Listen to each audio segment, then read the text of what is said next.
Hello guys, स्वागत है आप सभी का फिर से आपके अपने यूट्यूब चैनल यूवी क्लासेस पर। लास्ट वीडियो में हमने जोड़, बाकी और गुणा के बारे में सीखा था कि जो जोड़ करने की विधि है, जो घटाने की विधि है, सूत्र एकाधिक पूर्वेण से उसके बारे में हमने चर्चा की थी।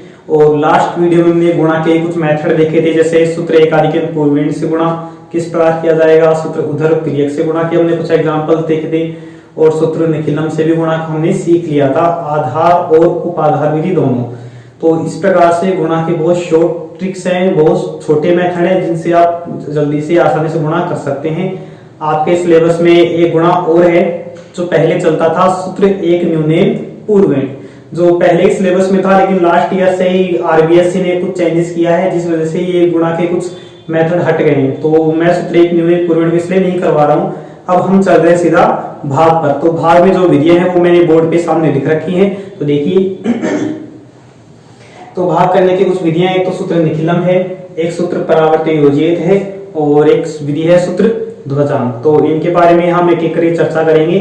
आपके आरबीएससी में जो नया सिलेबस है फर्स्ट चैप्टर का वैदिक गणित का, तो उसमें तीनों विधियां हैं भाग से, सूत्र निखिलम भी है, सूत्र परावर्ती योजित भी है, और सूत्र ध्वजांक भी है। तो देखिए एक एक करके इन विधियों पे हम चलते हैं।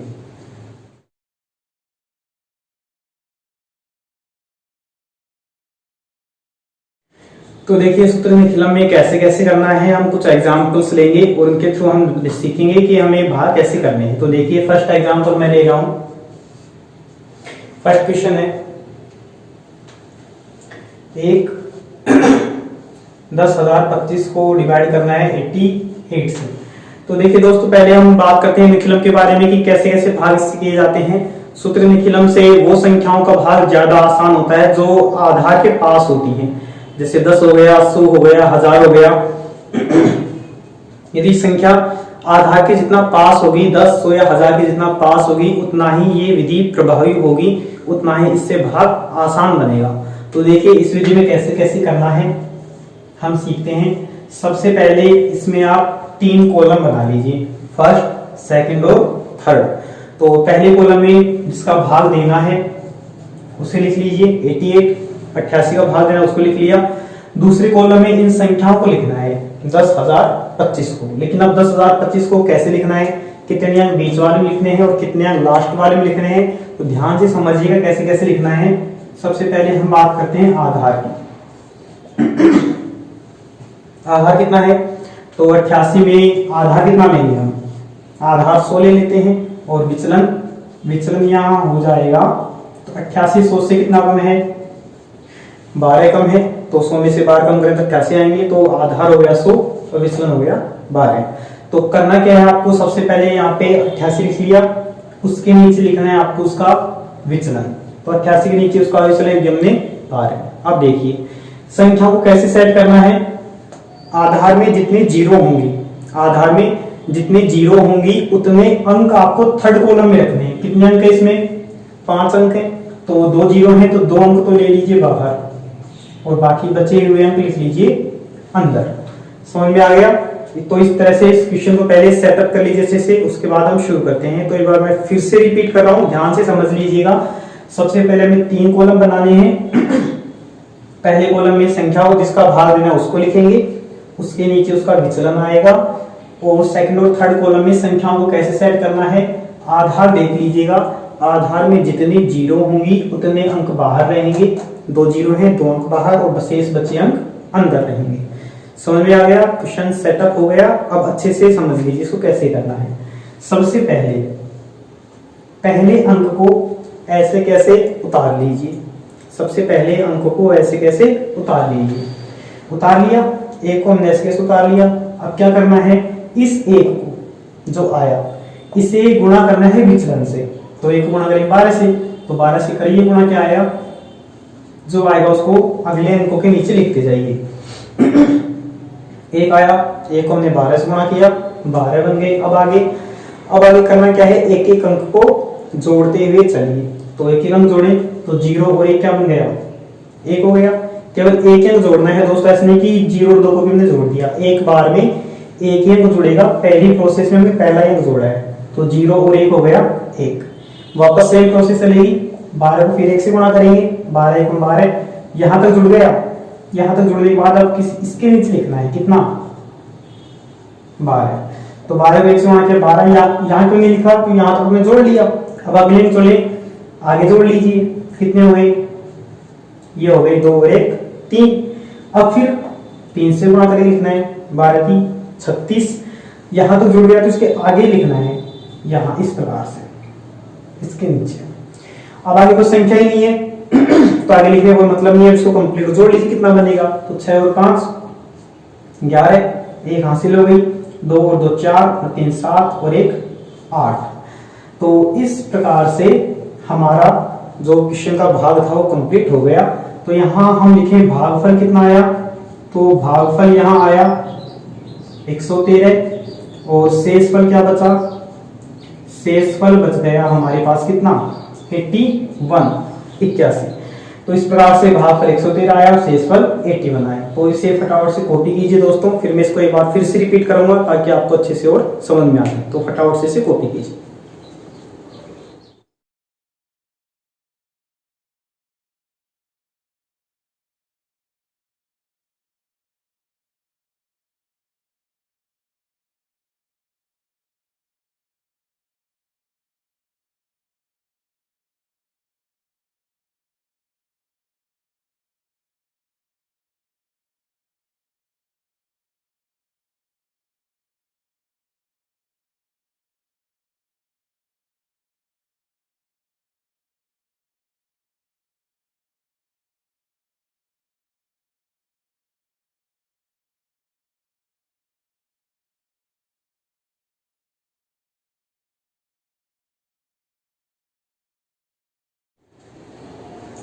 आई होप कॉपी हो गया वो दोस्तों।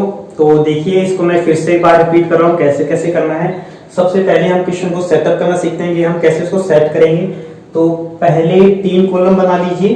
पहले कॉलम में भाजक जिसका भाग देना उसको लिख लीजिए। दूसरे और तीसरे कॉलम में संख्याओं को ऐसे सेट करना है, आधार में जितने जीरो होंगी उतने अंक बाहर रखने हैं, शेष बचे अंक अंदर। संख्याओं को हमने लिख लिया। अब शुरू करते हैं। देखिए तो इसके नीचे 88 का विचलन लिख लिया। सबसे पहले क्या करना है, पहला अंक आपको ऐसे कैसे कॉपी करना है, कुछ भी उसमें छेड़खानी नहीं करनी है। एक उतारिए हमने ऐसे कैसे। अब देखिए विचलन को 1 से गुणा करना है 12, तो गुणा करते जाइए और लिखते जाइए आगे। 12 लिख दिया, लेकिन जोड़ना एक ही कॉलम को है, दूसरे कॉलम को नहीं जोड़ना। तो 0 और 1 को जोड़ा, 1 आ गया। वापस वही प्रोसेस, 12 को 1 से गुणा किया 12। लेकिन लिखना कहाँ है, अब यहां तक जोड़ा गया है तो एक अंक तो 2 के नीचे लिखाएगा और दूसरा अंक आगे लिखा जाएगा। अब ये जुड़ चुका था पहले, अब इसको जोड़ना है। 2 0 और 1 कितना हो गया, 3 हो गया। वापस गुणा करना है, 12 की 36 हो गई। अब यहाँ तक जुड़ गया था तो यहाँ लिखना आगे 36, यहाँ लिख लिया। वापस जोड़ने की स्टेप है, आगे कोई अंक ही नहीं है तो गुणा वाली स्टेप तो चलेगी नहीं। अब कंप्लीट जोड़ना है तो एक साथ को जोड़ लिया तो आगे 81। तो जिसका भाग दे रहे थे 88 था। तो इस प्रकार से ये तो आया भागफल, जो क्वाड्रेंट आया अपने पास, ये आ गया रिमाइंडर शेषफल 81। तो इस प्रकार से भाग निकलन द्वारा भाग बहुत आसान तरीके से सोल्व हो जाता है। तो देखिए अब अगले क्वेश्चन में चलते हैं अपने।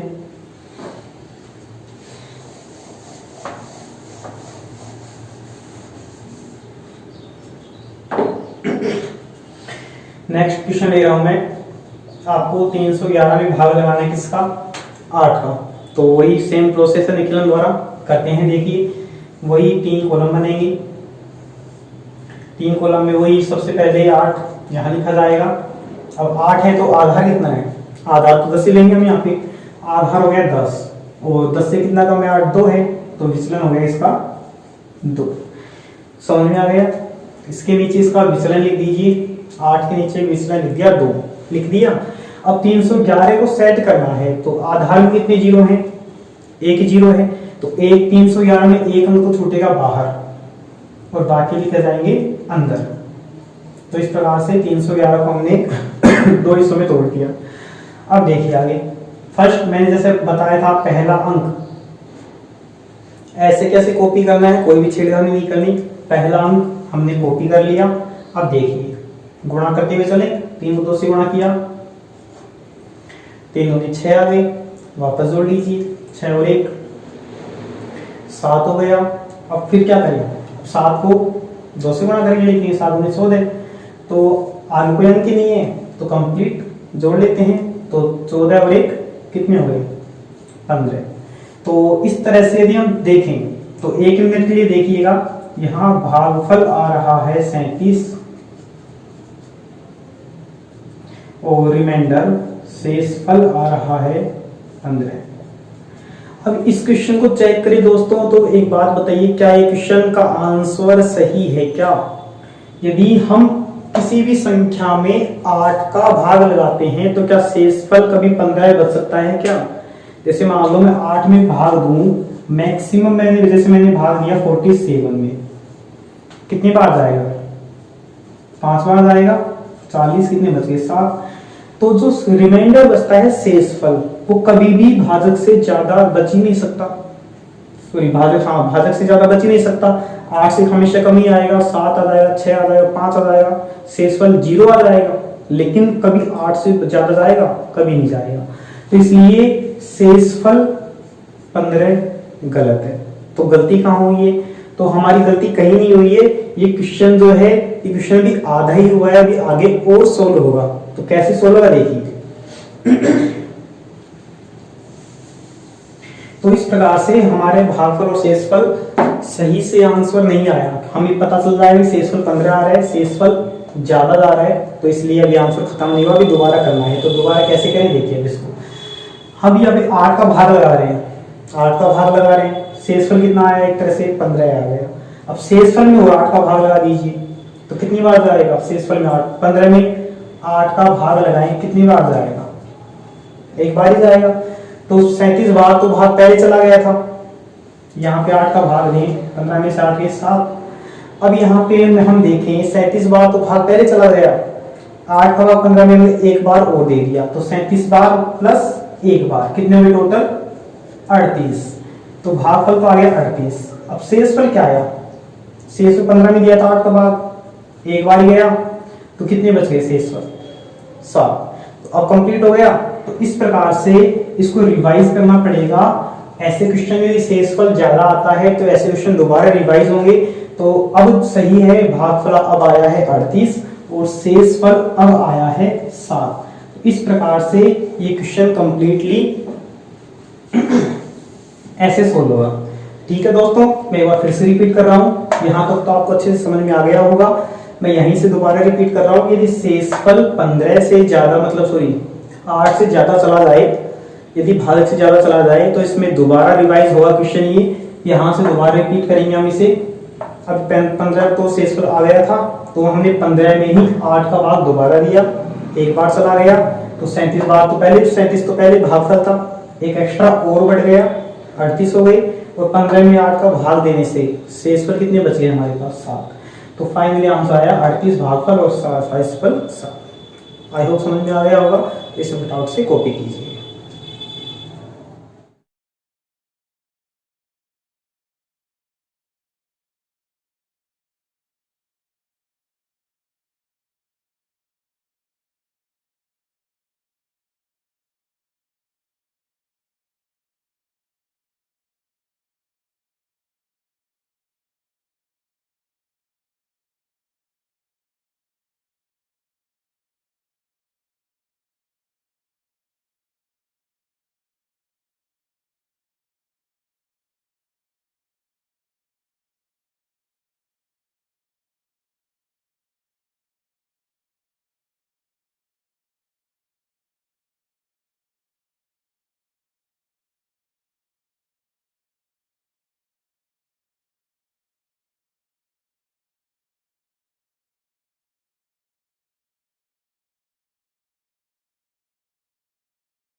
आई होप कॉपी हो गया वो दोस्तों। तो चलिए हम आगे बढ़ते हैं नेक्स्ट मेथड की तरफ। नेक्स्ट मेथड है अपना सूत्र परावर्त्य योजित। तो यहाँ पे जो नेक्स्ट मेथड है अपना, नेक्स्ट गुण भाग का मेथड है सूत्र परावर्त्य योजित। तो देखिए दोस्तों, एक बात मैं यहाँ पहले क्लियर कर दूं कि सूत्र निखिलम और सूत्र परावर्त्य योजित एक ही मेथड है। उन दोनों का केवल नाम अलग है, बाकी लगभग 90% उनकी स्पेशली सारी सेम है। यहाँ पे कोई ज्यादा डिफरेंस नहीं है। तो उनमें केवल एक बात का डिफरेंस है, वो भी एक एग्जाम्पल के थ्रू आपका क्लियर हो जाएगा कि इसमें क्या डिफरेंस है। तो देखिए, मैं यहाँ पे क्वेश्चन ले रहा हूं।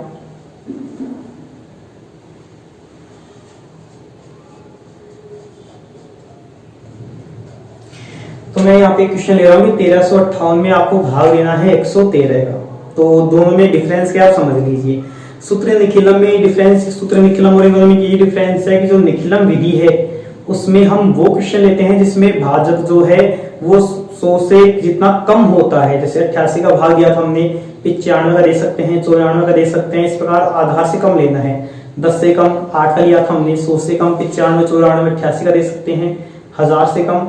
तो सूत्र निखिलम में तो हमें आधार से कम लेना है और सूत्र परावर्त्य योजित में 100 से ज्यादा लेना है। जैसे 100 से ज्यादा 112 का भाग दे दिया, 113 का दे दिया, या 10 से ज्यादा 11 का दे दिया, 12 का दे दिया, इस प्रकार से। बाकी दोनों विधियां सेम है, दोनों में ज्यादा डिफरेंस नहीं है। वही 3 कॉलम बनानी है, उसी प्रकार से कंप्लीट मेथड है। तो समझिएगा इसको ध्यान से कैसे कैसे करना है।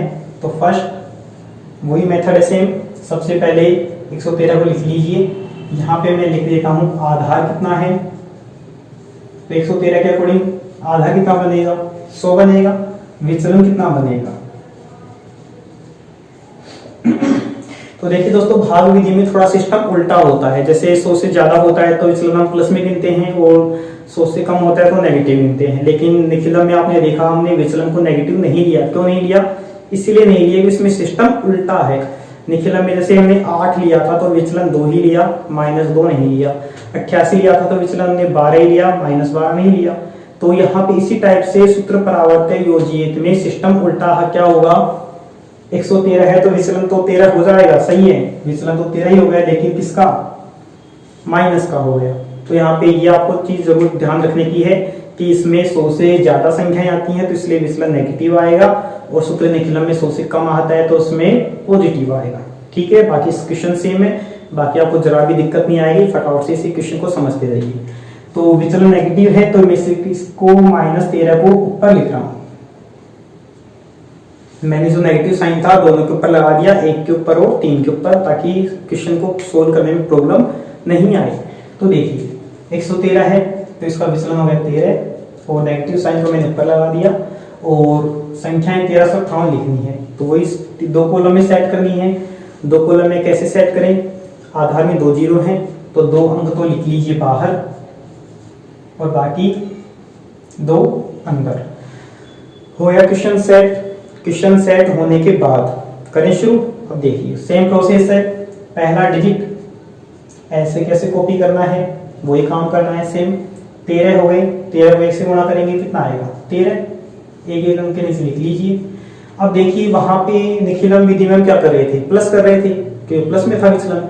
यहाँ पे नेगेटिव है तो अब क्या करेंगे, नेगेटिव लिखेंगे। मैंने नेगेटिव साइन को ऊपर क्यों लिखा दोनों के, इसलिए लिखा ताकि आपको क्वेश्चन को सोल्व करने में प्रॉब्लम नहीं आए। यदि मैं आगे लिखता तो आगे फिर प्रॉब्लम आती, तो इसलिए मैंने इसके ऊपर ही लिख दिया ताकि दिक्कत नहीं आएगी। अब तो देखिए आगे 3 में से 1 माइनस होगा, कितने बचेंगे, 2 बचेंगे।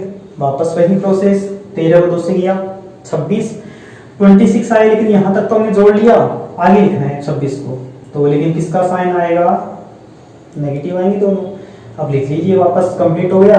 टोटली साफ करें, 8 में से 6 माइनस किया 2 आए, 5 -3 -2 माइनस के 5 हो गई, तो 5 में से 5 गया 0। तो इस टाइप से भागफल जो आया तो क्वाटेंट तो हो जाएगा 12, और जो रिमाइंडर है जो शेष फल बचा वो हो जाएगा हमारे पास 2। तो इस प्रकार से सूत्र परावर्त्य योजित द्वारा क्वेश्चन बहुत आसानी से हो जाएगा। ठीक है, तो इसे फटाफट से कॉपी कीजिए।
आई होप कॉपी हो गया हो दोस्तों, तो समझ में आ गया होगा।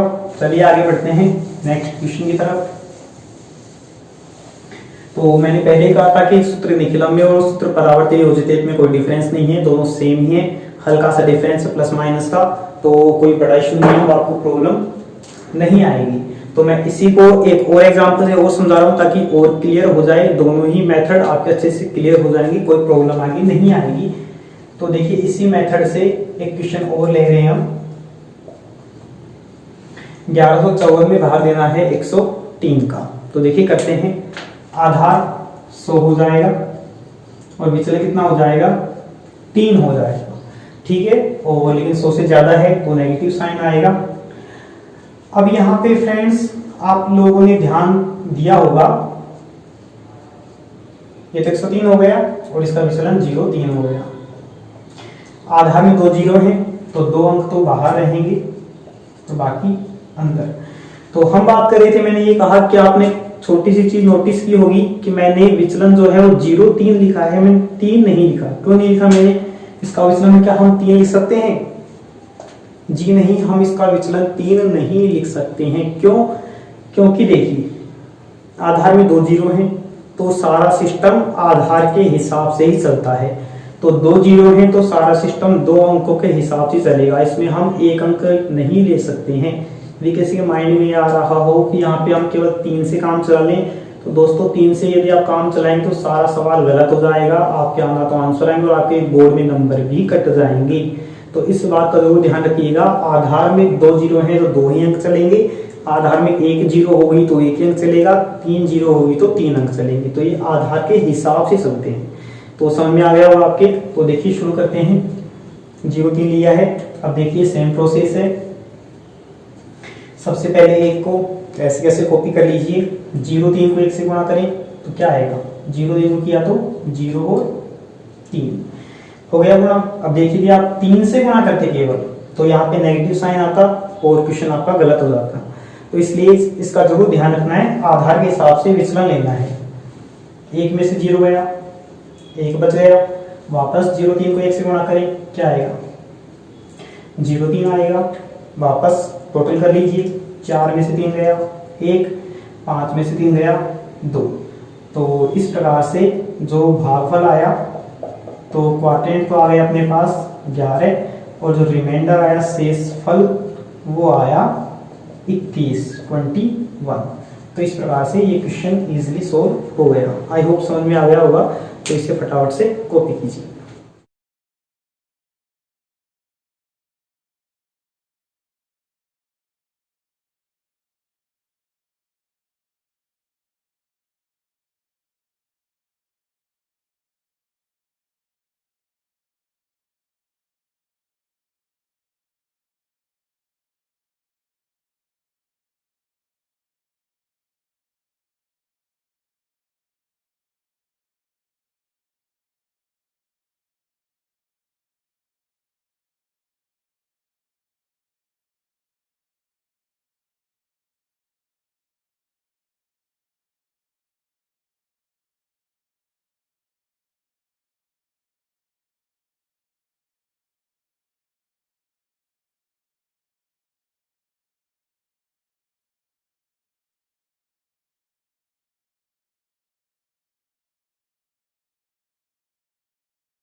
आई होप दोस्तों कॉपी कर लिया होगा और आपको अच्छे से समझ में भी आ गया होगा।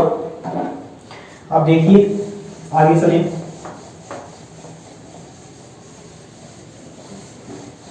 तो आज के लिए इतना ही काफी है दोस्तों। तो मैं यहाँ पे आपको होमवर्क के लिए कुछ क्वेश्चंस डाल रहा हूँ जो कि थोड़ी देर में आपकी स्क्रीन पे होंगे। तो आपको ये क्वेश्चन करने हैं, ज्यादा से ज्यादा इन मैथड की प्रैक्टिस करनी है और ज्यादा से ज्यादा जो क्वेश्चन जो भी आपको डाउट आए, जो चीज आपको समझ में नहीं आए तो हमें कमेंट बॉक्स में बताना है, उसका आपको अगले लेक्चर में सॉल्यूशन मिल जाएगा। तो ठीक है, तो इस होमवर्क को आपको जरूर करना है, ज्यादा से ज्यादा प्रैक्टिस करनी है और ज्यादा से ज्यादा क्वेश्चन करनी है। तो देखिए इस होमवर्क को आप उतार लीजिए। तो दोस्तों आपकी स्क्रीन पे ये होमवर्क आपको दिख रहा होगा।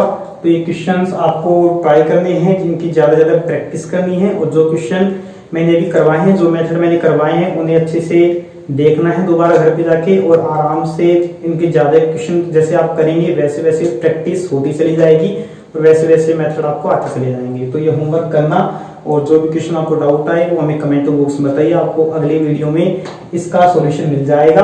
और जो मेथड बच गए हैं, जैसे एक ध्वजांग विधि बच रही है भाग की, वो अगले वीडियो में हम करेंगे। इसके अलावा वैदिक मैथ में कुछ वर्क करना, घन करना, वो भी हम अगले वीडियो में सीखेंगे।